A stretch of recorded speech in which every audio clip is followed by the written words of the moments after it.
कानी बहू। किशोरी लाल जी के बेटे राघव की शादी की बात जगह जगह चल रही थी, लेकिन किशोरी लाल जी को कोई लड़की पसंद ही नहीं आती थी। और उसकी एक ही वजह थी, किशोरी लाल जी का लालची होना। उनको लड़की वालों से मोटा दहेज चाहिए था और इसी चक्कर में एक दिन वो एक बहुत पैसे वाले के घर अपने बेटे का रिश्ता लेकर पहुंचे। उस आदमी का नाम था ओम प्रकाश।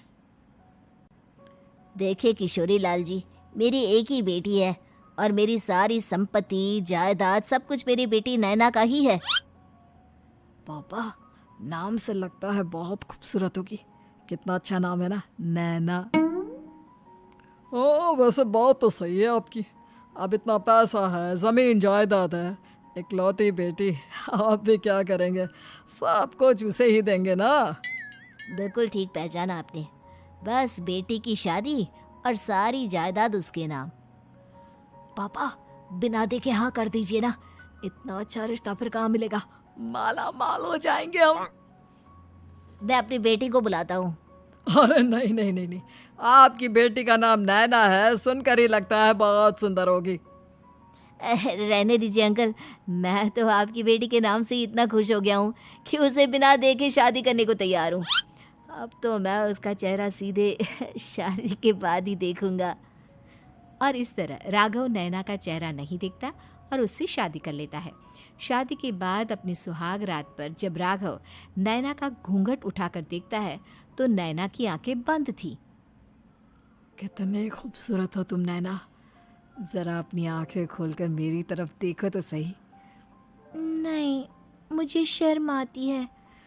अरे, मैंने तुम्हें शादी से पहले भी नहीं देखा, और अब अगर तुम आंखें खोलकर मुझे देखोगी भी नहीं तो मुझे अच्छा कैसे लगेगा? इससे पहले कि नैना अपनी आंखें खोलकर राघव की तरफ देखती, अचानक से लाइट चली गई और राघव नैना को पूरी तरह से देख भी नहीं पाया। अगली सुबह नैना राघव के लिए नाश्ता बनाकर लेकर आई। अरे ये क्या, आधा पराठा सीका हुआ है और आधा बिल्कुल कच्चा। ये तुमने क्या किया नैना? बहू, तुमने क्या आधा पराठा तवे से नीचे लटका कर रखा था, जो आधा सिका है और आधा कच्चा?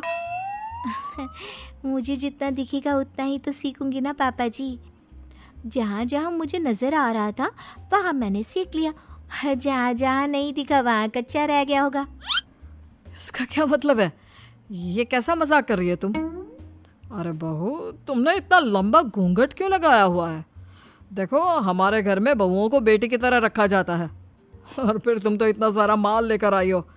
देखो, ये घूंघट डालकर रखने की कोई ज़रूरत नहीं है। हाँ नैना, पापा जी ठीक कह रहे हैं, तुम तो आराम से रहो, अपना ही घर समझो। नैना अचानक से अपना घूंघट उठा लेती है। अरे ये क्या पापा, नैना की तो एक आंख फूटी हुई है। नाम से नैना, लेकिन ये तो कानी बहू निकली। मेरे साथ धोखा हुआ है, धोखा। बिना दिखाए अपनी कानी लड़की मेरे संग ब्याह दी।